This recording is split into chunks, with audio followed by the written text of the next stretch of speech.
분명 낮에는 있고 밤에는 감쪽같이 사라진다. 그런데 수거해 간 거 아니에요? 다음 날이면 또 나타나는 의문의 쓰레기 더미. 아침에 나오고 저녁 되면 없더라고요. 그게 참 신기하지. 낮에는 어디서 있다가 오는지 모르지만 주변에는 눈에 안 띄어 없어. 하루 이틀 다 모르는데 정말 신기해. 수거해 가셨겠지. 그러니까 밤에 근데 똑같은 쓰레기가 다시 생기는 거예요? 쓰레기에 발이라도 달린 걸까?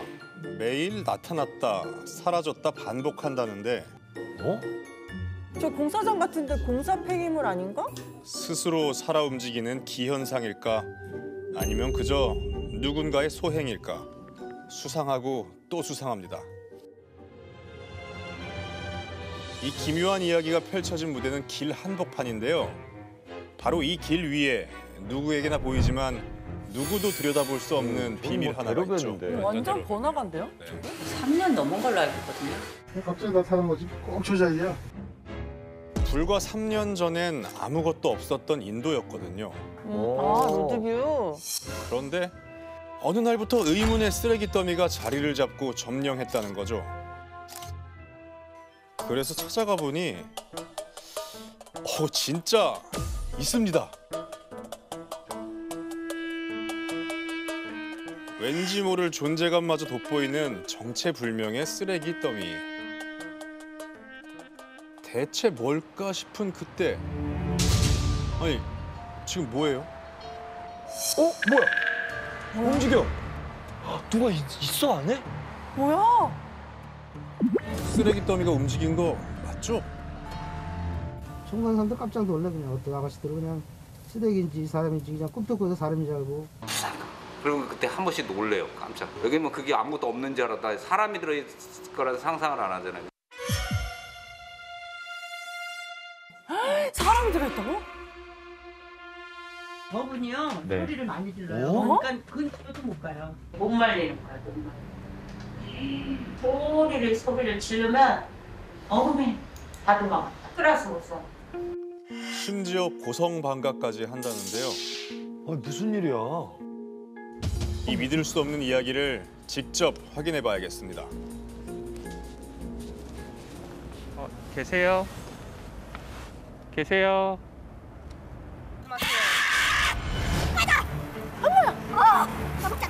뭐야? 날카롭게 꽂히는 괴성. 진짜 사람이었습니다. 실제 목소리인 거죠 지금? 어머. 쓰레기 더미의 정체를 확인한 이상 그냥 물러설 수는 없죠. 아니, 여기 좀 이제 오래 계신다고 들어갔고. 그렇게 욕설과 고성만 남긴 후 천을 뒤집어 쓴 채 꼼짝없이 자리를 지키는데요. 화가 많이 나셨네. 아니 그냥 계속 하루 종일 저러고 계시는 거야? 그렇다면 밤마다 사라진다는 소문의 실체는 사실일까요? 확인하기 위해서 밤늦도록 기다려보는데 9시가 넘었는데 그대로네요? 그런데 갑자기 벌떡 어머 일어나신다. 마치 변신이라도 하듯 이내 요동치기 시작하는데요.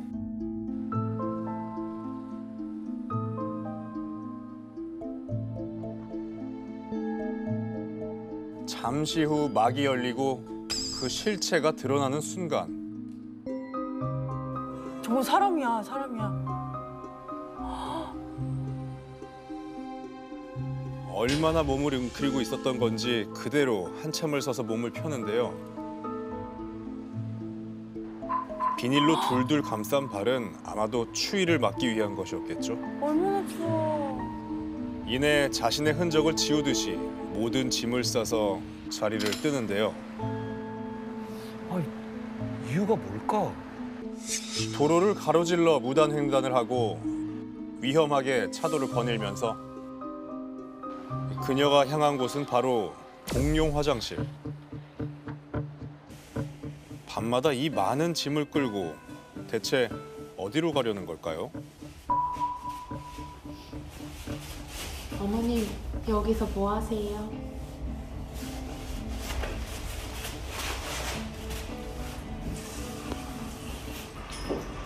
아니 어머니 날이 너무 추운데 밖에서 고생하시니까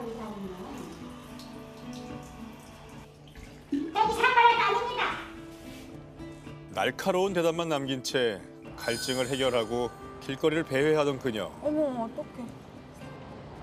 그런데 이상한 말을 중얼거립니다. 어?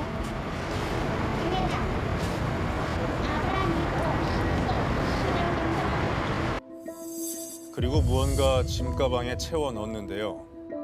뭘 쳐놓으신 거예요? 다름 아닌 음식물 쓰레기. 아유, 음식물 이게 쓰라고요? 그녀의 유일한 끼니인 듯 보입니다. 이걸로 끼니를 때우시는 거야? 이 차디찬 길거리는 그녀의 잠자리인 듯한데요. 그러고 다시 그 자리로 온 거예요? 바람 앞에 놓인 촛불처럼 위태로워 보이는 여인의 삶. 야, 저렇게 사는 게 가능할까? 다시 날이 밝자 그 자리에서 스스로 쓰레기 더미가 되어 있는 여인. 힘겹게 몸을 구겨 넣어야 하는 한 뼘짜리 공간 안에서 대체 뭘 하고 있는 걸까요? 저희가 어쨌든 좀 궁금해서 지금 함께 상경을 치고 있어요. 성경을 필사하고 계신다고? 저기서? 저 어두운 데서요? 성경을 그럼 지금 쓰고 계신 거예요? 아담 선교사가 기록한 성경을 가서 읽어보세요. 기독교 성경책이요. 아브라함 미국 성경책이요. 지난밤 거리를 배회하는 내내 그녀는 주문을 외듯 뭔가를 중얼거렸는데요. 근데 저기 볼 때는 종교에 빠져서 그런 것 같아요. 그때 막 떠들 때 보면은 가다 이렇게 기울이면 하나님 뭐저거 막 떠들더니까 성경 규절 저기 떠들고 막 그래. 처음에 제가 볼 때는 무슨 종교적인 글씨를 썼는데 보니까 글씨체도 예쁘시고 약간 종교적인 말씀을 하셨어요. 혹시 잘못된 믿음이 그녀를 이곳에 가둔 걸까요? 길 위에 전시된 그녀의 기이한 삶에 놀라서 한 번, 궁금해서 두 번, 사람들 시선이 향합니다. 물론 도움의 손길도 있죠. 아줌마 출출하시죠? 출출하시죠? 이거 좀 금방 주변에 서성거리지 마세요. 아니 이거 좀 드세요. 주변에 서성거리지 마세요. 아니 이거 좀 이거 좀 드세요. 예, 이거 꺼져. 드세요. 꺼져. 어머, 뒤로 던지고. 어머. 나도 갈게요. 이따 드세요. 정신병자라고 그런 걸 먹어. 이것도 나도 갈게. 이따 드세요. 그런 걸 먹어. 하지만 오늘도 이웃들의 마음은 아이고, 그녀에게 아이고, 접근 아이고. 불가인가 봅니다. 그냥 거부하시네. 따뜻하게 건네는 손길을 야. 이토록 차갑게 내치는 이유는 뭘까요? 그러니까 음식이 아쉬운 게 아니시구나. 그런 것 같아요. 저희가 이게 신발 네네. 새 거 있어가지고 거기다가 신으라고 이렇게 나들 꽥 소리치고 막 그러거든요. 하고 뭘 갖다 주면 다 막 버리고 그래요. 그 어떤 도움도 누구의 접근도 절대 사절. 좁혀지지 않는 평행선을 달리는 것처럼 말이죠. 많은 사람이 오가는 이 길 위에서 그녀는 외로운 섬이 되어가고 있습니다. 처음 봤을 때는 약간 좀 깔끔하고 그냥 깔끔한 아줌마, 정말? 깨끗한 위에들이 브라우스 같은 거에 치마 같은 거 입으시고 캐리어 가방 하나에 우산을 쓰고 그러고 계셨었어요. 그게 2018년 초봄 뭐 그랬던 것 같아요. 처음은. 그리고 이제 본격적으로 저희가 능력을 보기 시작한 거는 그해 여름부터였고. 물 좀 드릴까요? 이렇게 했더니 네 감사합니다 이렇게 하고 받으셨었거든요. 맨 제가 처음 만났을 때는 한 20년도 그때부터는 점점 이제 거부감을 심하게 나타내기 시작했어요. 그래서 커피 하나 가져왔어요.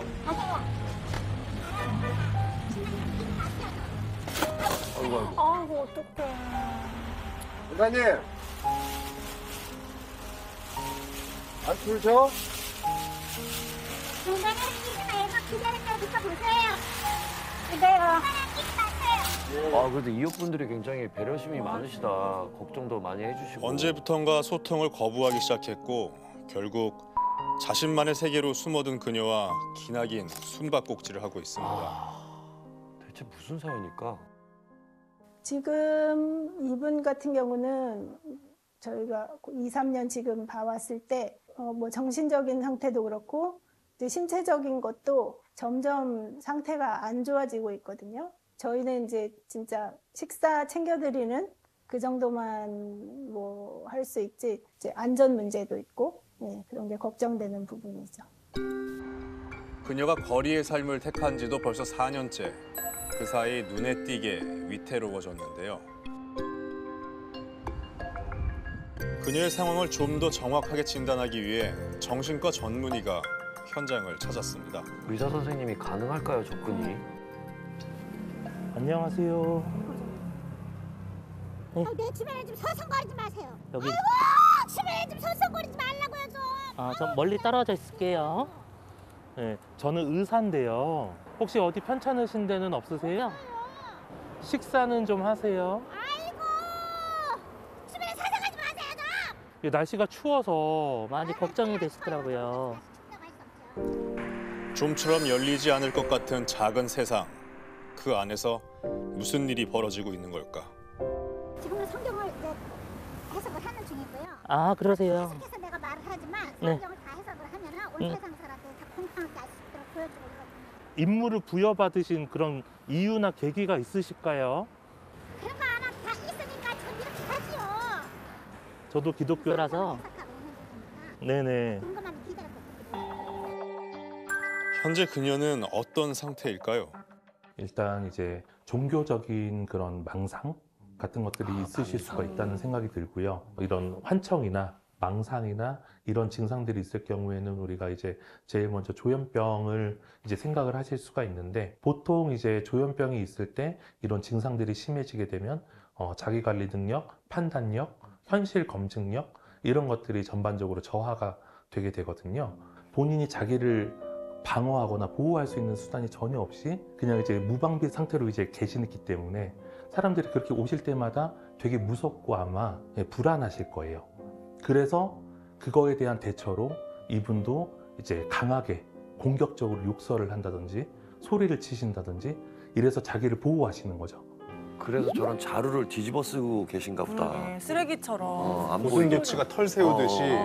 그래서 본인이 어떤 현실이 너무 힘들고 고통스럽기 때문에 이런 종교적인 이제 신념이나 이제 생각이 있어야 본인이 이제 살 수가 있거든요. 버틸 수가 있는 그런 이제 원동력 같은 게 되시는 거죠. 종교적인 망상은 그녀의 고통이 시작된 계기이기도, 현재의 삶을 지켜주는 힘이기도 한다는데요. 대체 무엇이 그녀를 거리로 내몰았을까요? 끝이 안 보이는 이 외로운 싸움에서 그녀를 구할 방법은 전혀 없는 걸까요? 저희가 별 방법을 다 사용했는데도 안 되고 있어요, 지금 본인이. 그러니까 본인이 원한다 그러면 다 도움을 줄 수가 있는데 본인이 그치, 그런 걸 본인 다 의지가 제일 거부하고 중요한 소리 지르고 거니까. 그러니까 저희가 할 수가 없다고요. 이 상황을 해결해 줄 수 있는 건 그녀의 가족일 텐데요. 2019년, 2020년 두 차례 친족들로부터 그 두 차례 실종 신고 접수된 걸로 알고 있고요. 제가 작년에 남편분한테 연락을 드렸을 때는 남편분이 이제 병세도 위중하시고 아내분이 거부하시면 지금 데리고 올 수 있는 방법이 없다라고 답변을 하셨어요. 어려움이 많죠. 본인도 거부하시고 가족분들도 거부를 하시기 때문에 어려움이 많죠. 보는 내내 좀 궁금하기도 하고 답답하기도 한 게 본인 의사나 가족 의사가 저렇다 하더라도 아무런 방법이 없는 거야? 대상에 자타의 위험 요소라는 게 있어야 돼서 말 그대로 그분이 누군가한테 위협을 가한다거나 혹은 본인이 자해를 하려고 한다거나 이런 좀 위험한 게 이제 예상이 되면 어떤 그런 동의가 없어도 경찰 판단 하에 이렇게 할 수가 있는데 지금 저분이 뭐 누구한테 폐를 끼치는 것도 아니고 그러다 보니까 진행이 안 되고 있다고 얘기를 합니다. 그러면은 진짜 법 테두리 안에서는 할 방법이 아무것도 없는 거네. 그래도 뭐 계속 지켜보다가 뭔가 위험한 일이 생기면 바로 조치를 취할 수 있도록 관심을 지켜보고 있다라는 얘기를 하더라고요. 진짜 불행인지 다행인지 그 대로변에 있어서 보는 눈은 많으니까. 그럴 수 있죠. 또 한 번의 어둠이 그녀를 찾아왔습니다. 언제까지 이대로 버틸 수 있을지 제작진이 다시 한번 찾아가 봤습니다. 어머님 주무세요 혹시? 어머님 저희 잠깐만 얘기 나눌 수 있을까요? 누구세요? 저희 그 TVN이라는 방송국에서 나왔습니다. 그래도 대화가 되네. 그녀가 처음으로 마음을 열어보였습니다. 안타까운 상황을 그저 두고 볼 수만 없었기에 수차례 문을 두드렸었는데요. 잠깐 계속해서 이렇게 물어보니까 내가 한마디를 하는데 몇 마디를 하는데 네네네. 계기가 궁금하다 그랬죠? 네. 왜 이렇게 했는데 네네. 지금껏 누구에게도 전하지 않았던 그녀의 이야기가 시작됩니다.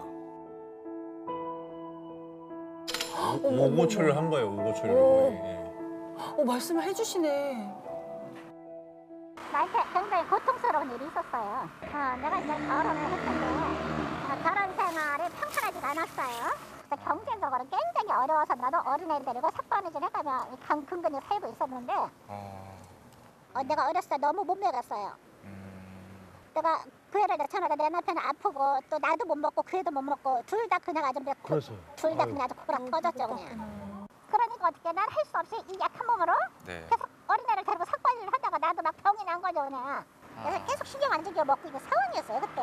나는 몸이 아주 너무나 쇠약한 상태로 이제 완전히 내 육신은 뭐 어떻게 뭐 할 수 없을 정도로 몸이 약해진 상태였고. 그런 상황에서 왜 이렇게 일을 꼬였냐면은 또 늦은밖에는 아들 이제 학교를 갔죠. 계속 학교에서 이제 따돌림을 당하고 그랬죠. 나도 어렸을 때 그랬어요. 나도 장애가 좀 있는데 나도 그런 것 때문에 계속해서 이제 따돌림을 당하고 그랬죠. 자신에게 드리운 그림자가 아들의 삶까지 그늘지게 했다는 죄책감. 하나뿐인 아들을 지키는 일은 엄마의 남은 인생의 중요한 과제가 됐습니다. 나는 내 아들의 안전을 위해서 이렇게 성경을 해석하고 있습니다. 다른 말은 필요 없어요. 나는 내 아들, 이런 내 아들을 사랑합니다. 내 아들을 위해서 난 이렇게 성경을 해석하고 있습니다. 내 생명은 내 아들과 같습니다. 이게 어쨌든 이렇게 힘든 것들 하는 게 다 아들 때문이구나. 그럼요. 내가 왜 이렇게 해야 하겠어요? 오직 아들 때문에 그렇죠. 아드님도 이 어머님의 마음을 좀 알까요?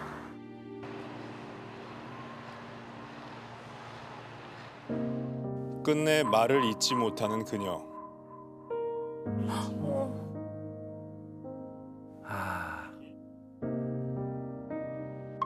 길 위의 고행보다 아들이 받은 고통이 엄마를 더 아프게 했을 겁니다. 나의 기도로 지금쯤 아들은 건강해졌을까?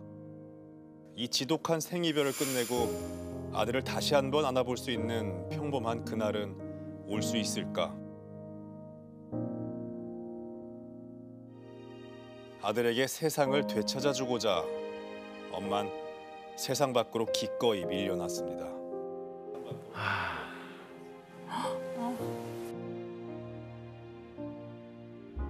성경을 다 해석을 해서 보여주면 나 내 아들에게 갑니다. 내 아들과 섭니다. 우리 애가 어렸을 때 중학교 다닐 때인가? 고등학교 다닐 때 나와서 지금 이러고 있으니까. 내가 알려주고 나면은 내 남편과 내 아들을 볼 수 있게 그렇게 해주세요. 네네 알겠습니다. 완성되면 저희가 남편이랑 아들도 볼 수 있게 할게요.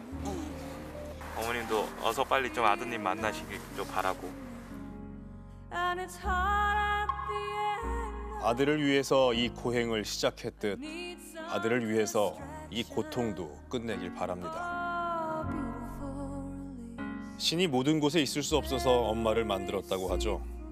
엄마의 이야기는 여전히 미완성이지만 지금껏 그녀가 길 위에서 찾은 답은 있습니다. 단 한 사람을 위한 간절한 염원. 아들이 있는 세상으로 가는 해피엔딩을 그녀 스스로 만들 거라고 믿습니다. 그녀의 이름은 엄마니까요.